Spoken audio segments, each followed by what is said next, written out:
Hola, les mando un beso grande.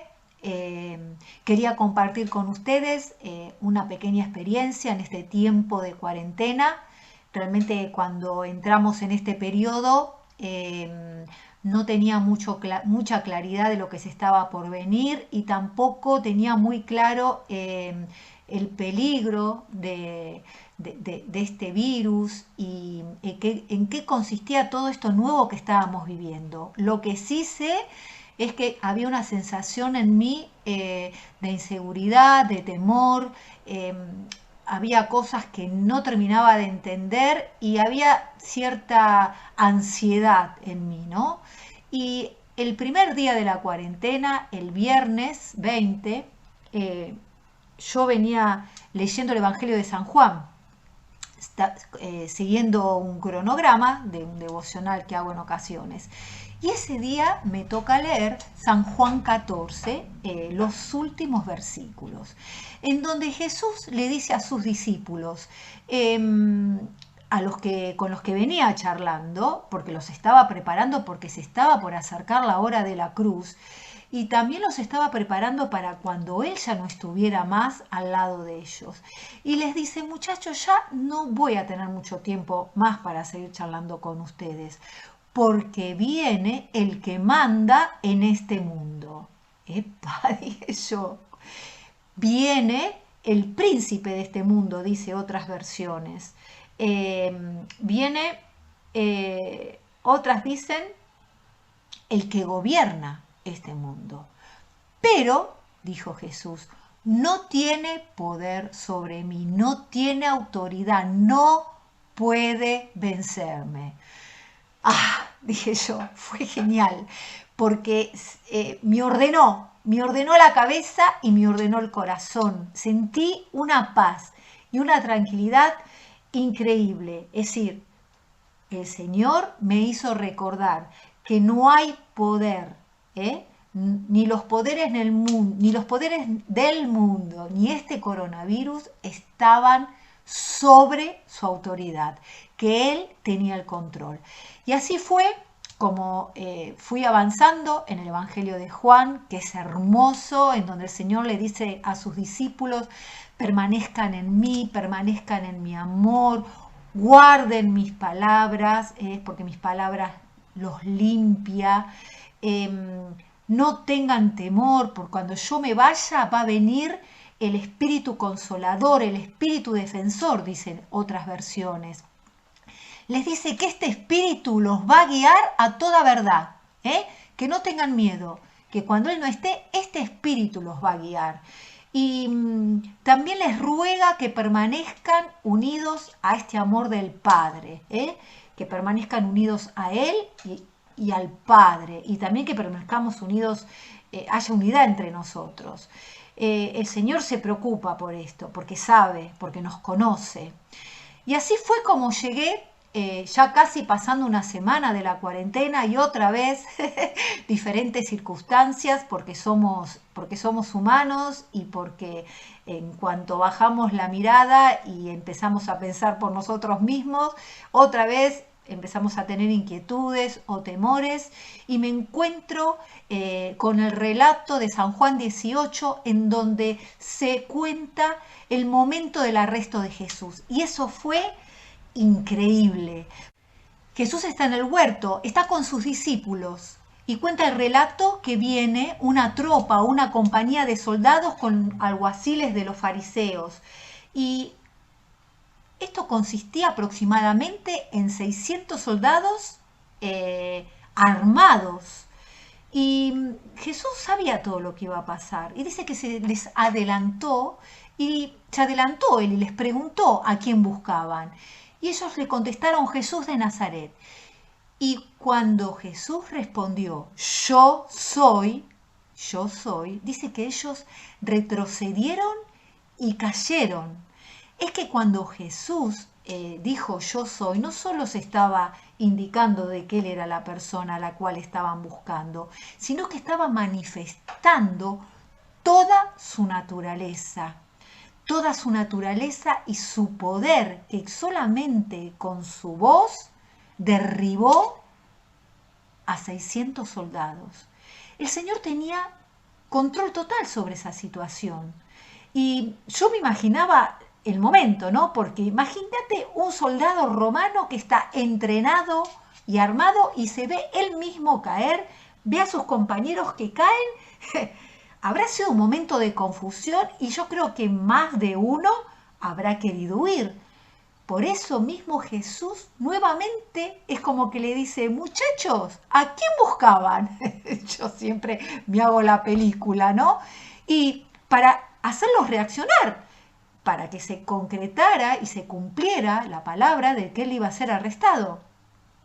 Y así fue que nuevamente ellos le contestaron, Jesús de Nazaret, y él nuevamente les dijo, yo soy, y fue arrestado. Y a mí me impactó esta imagen en donde el Señor tenía total dominio y control sobre todas esas personas que estaban ahí, que venían contra Él, que venían armados, que eran numerosos, pero Él solamente con su palabra las derribó.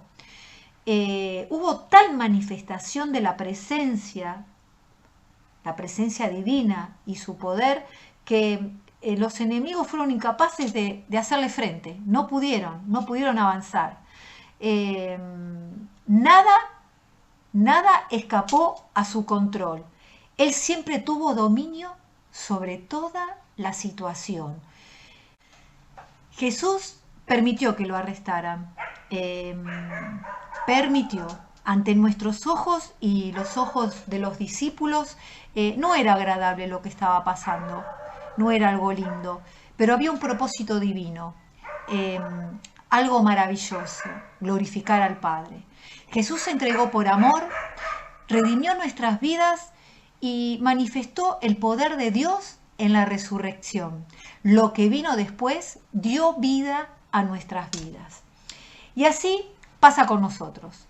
Hay situaciones que no entendemos, que nos cuestan, que nos duelen, son injustas a nuestros ojos, a nuestros criterios, pero debemos confiar, estar tranquilas.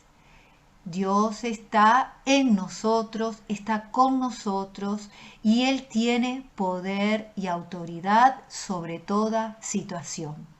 Dios tiene el control, Él sabe, Él lo sabe todo.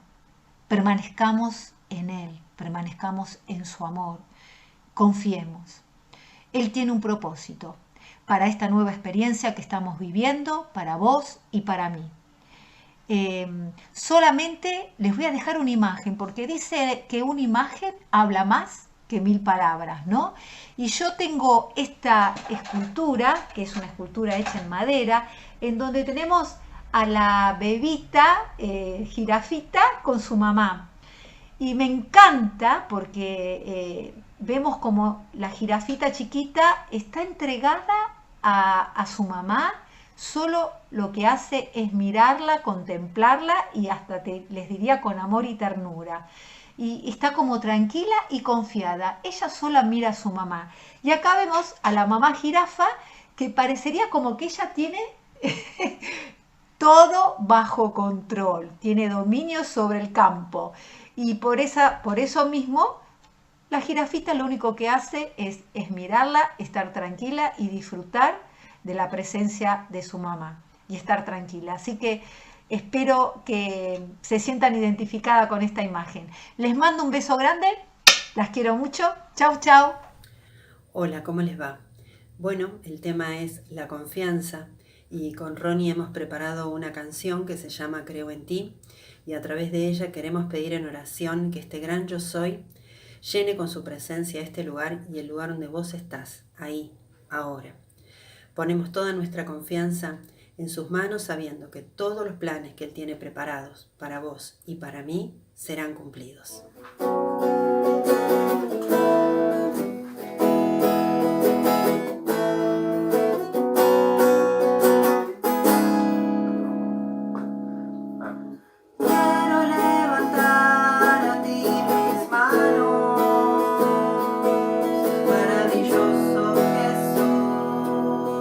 Milagroso Señor, llena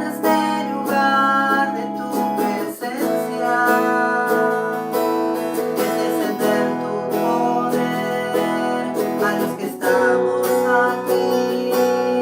Creo en ti, Jesús, en lo que harás en mí. Creo en ti, Jesús, en lo que harás en mí.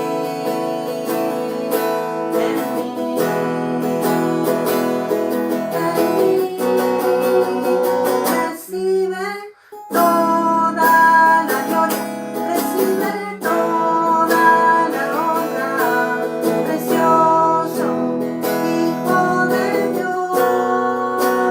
Recibe toda la gloria, recibe toda la honra, precioso Hijo de Dios.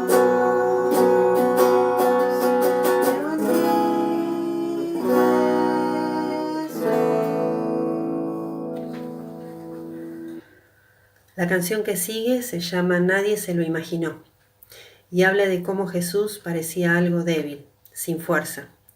Pero cuando este Dios tan grande y poderoso entró en nuestras vidas, fuimos bienaventuradas. El Salmo 125:1 dice: los que confían en Jehová son como el monte Sión, que no se mueve, sino que permanece para siempre. Te invitamos a que deposites toda tu confianza en este Dios tan grande y poderoso.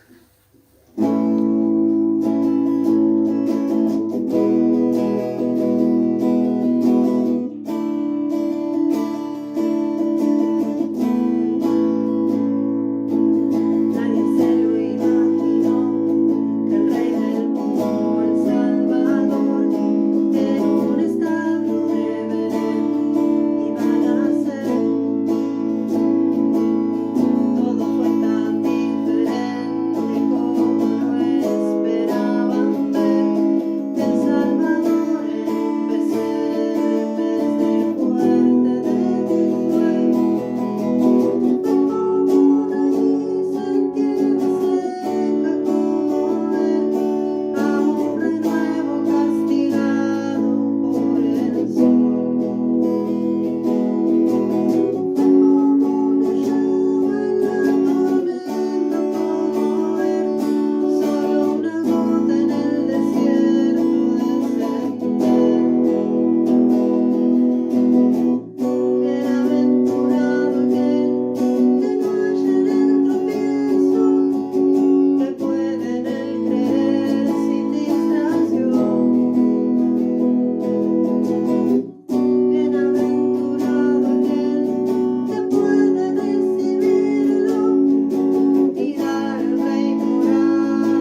Buenas tardes, hermanas. En esta tarde vamos a compartir un mensaje de la palabra de Dios y lo he titulado Confiar en Dios. Si bien son 3 palabras muy sencillas, abarcan un gran desafío a diario. Parecen fáciles y obvias, pero muchas veces es más complicado de lo que estamos dispuestas a aceptar. Habitualmente nos animamos entre nosotras cuando estamos frente a pruebas o dificultades con frases muy conocidas como confía en Dios, descansa en Él, etc. Si bien son ciertas, no siempre entendemos en su profundidad qué es lo que estamos diciendo, ni qué es lo que tenemos que hacer. El significado, según el diccionario, de la palabra confiar es entregar una cosa en manos de otra persona. Tengo un libro, lo entrego, no lo tengo más. Ya está, no lo tengo más en mis manos. Lo he dejado en las manos de otra persona. Y el significado de confianza es fiar en la palabra del otro. El Salmo 125, verso 1, dice: los que confían en el Señor son como el monte de Sión, que jamás será conmovido, que permanecerá para siempre. Este salmo es una canción que cantaban los peregrinos cuando iban a adorar a Dios al templo de Jerusalén, donde estaba ahí en el monte de Sión, donde estaba el templo.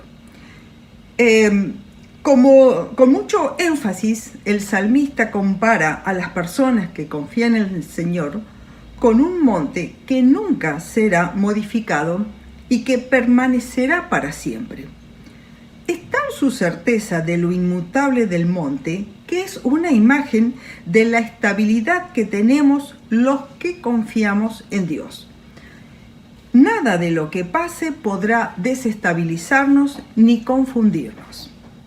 Los montes soportan lluvias, huracanes, terremotos y siguen en pie.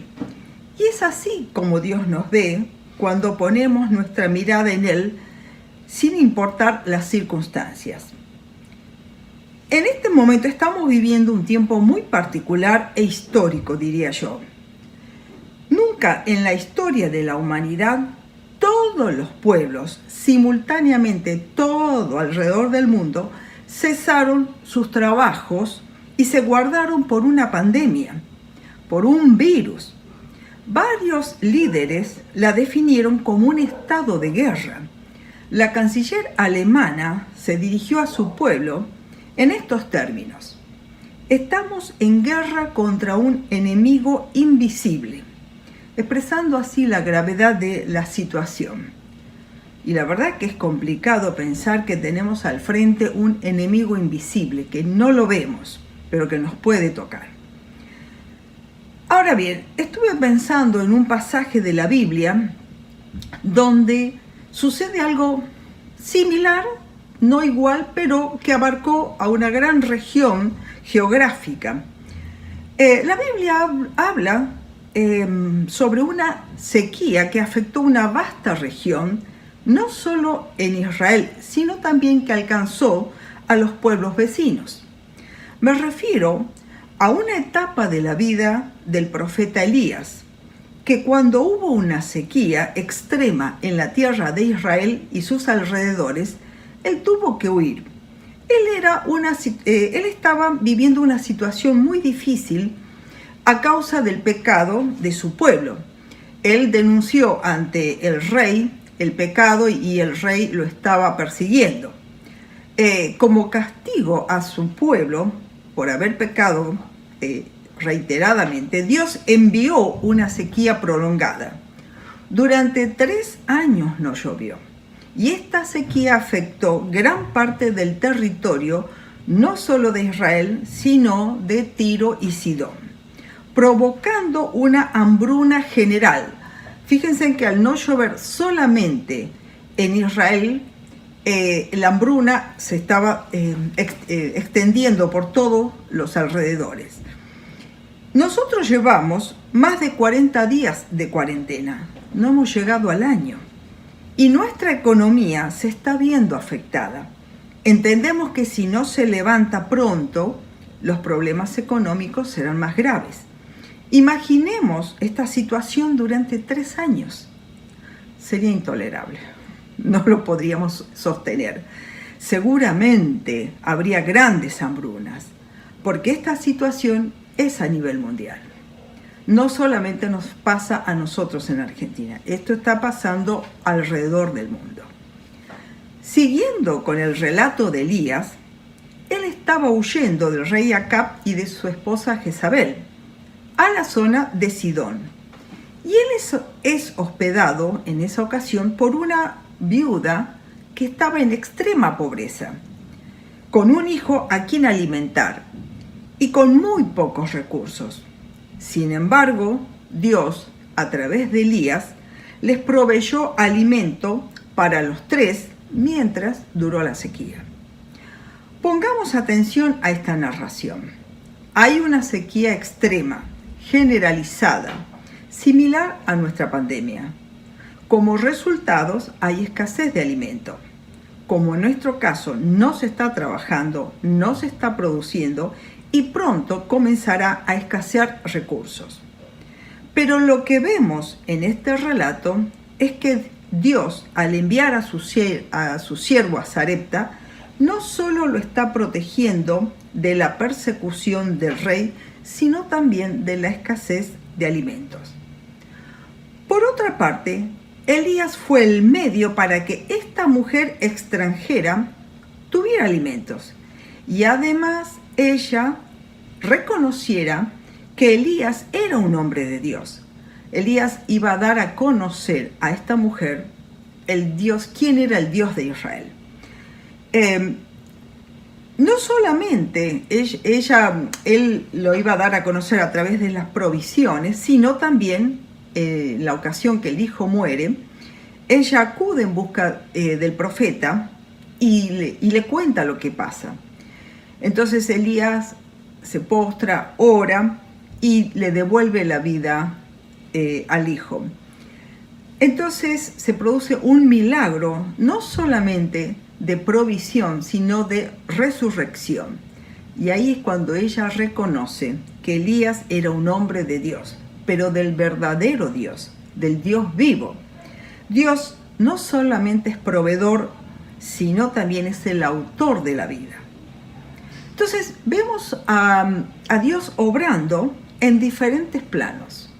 En el caso de Elías, a Elías le brindó protección y también seguridad. En el caso de la viuda, le brindó provisión y en el caso del hijo, lo devolvió a la vida. Miren, en la tierra hay crisis, muchas, hay escasez, hay problemas, pero el cielo es inalterable.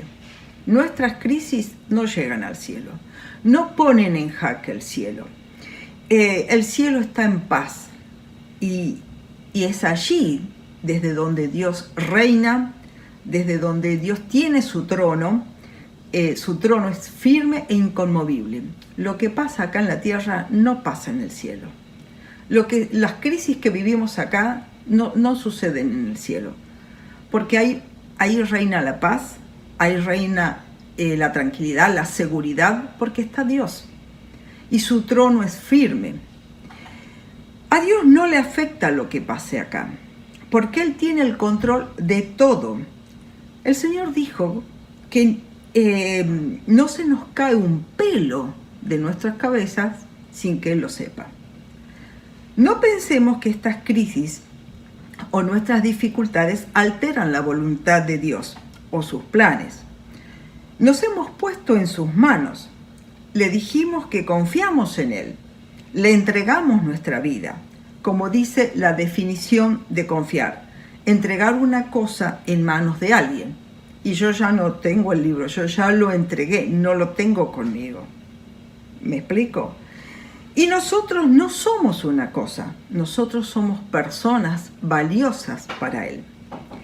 Pero hay un pasaje que me llamó la atención y es muy llamativo porque creo que nunca pusimos atención a lo que Satanás dice en la Biblia. Y está en el libro de Job, el capítulo 1, versículo 10. Acá se produce un diálogo entre Dios y Satanás en torno a Job y su fidelidad. Y hay un reproche de Satanás que está bueno poner atención. Satanás acusa a Dios de proteger a Job porque tiene los favores de Dios. Y dice así, una parte del versículo nomás dice: siempre has puesto un muro de protección alrededor de él, de su familia y de sus propiedades. Observen esto. Satanás ve lo que nosotros no vemos. Dios nos ha rodeado con un muro de protección por medio de la sangre de Cristo, el cual Él no puede derribar ni cruzar. ¿Cómo no vamos a confiar entonces? ¿Recuerdan el significado de confianza? Fiar en la palabra del otro. La pregunta es, ¿confiamos en Dios? ¿Nos fiamos de la palabra de Dios? ¿Honramos a Dios con nuestra fe? Si nos mantenemos fiel a Dios y nos hemos entregado nosotras, nuestra familia y todas nuestras posesiones en las manos de Dios, Él ha construido una muralla alrededor nuestro y nadie la puede atravesar. Que tengamos en mente esta imagen. Dios nos ha rodeado con un muro y lo ha cubierto con la sangre de Cristo. Por lo tanto, nada nos podrá separar ni interferir de nuestra relación con Dios. Que a pesar de las dificultades que nos toque vivir, no saquemos la mirada del Señor. Que seamos como el monte de Sión, que permanece firme. Honremos a Dios con nuestra confianza en Él. Que Dios les bendiga, hermana. Buenas tardes.